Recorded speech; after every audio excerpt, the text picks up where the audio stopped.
Chapter 3 An Unexpected Encounter with a Surprising Stranger। তৃতীয় অধ্যায় কাহিনী এক নতুন মোড় নেয়।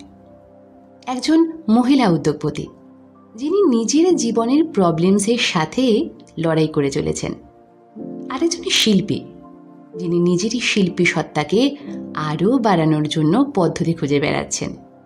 দুজনের এক সেমিনারে আলাপ হয়। সেই সময় এক গৃহহীন ব্যক্তিও তাদের সাথে অংশগ্রহণ করেন।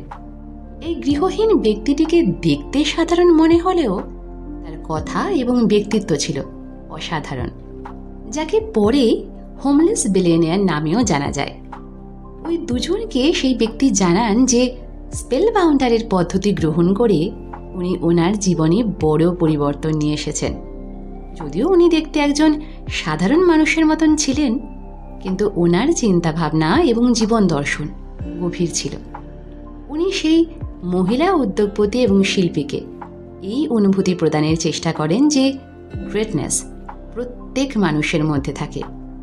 এই অধ্যায়ে রবিন শর্মা আমাদেরকে এই মেসেজ দেন যে আসল পরিবর্তন আমাদের দৃষ্টিকোণ ও চিন্তাভাবনায় থাকে।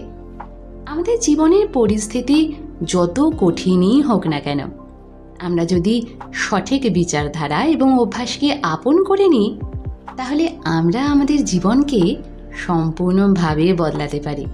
এই অধ্যায় আমাদের এটাও শেখায় যে আমাদের কারোর বাইরের রূপকে দেখে তার অন্তরে থাকা গ্রেটনেসকে আন্দাজ করা উচিত নয়।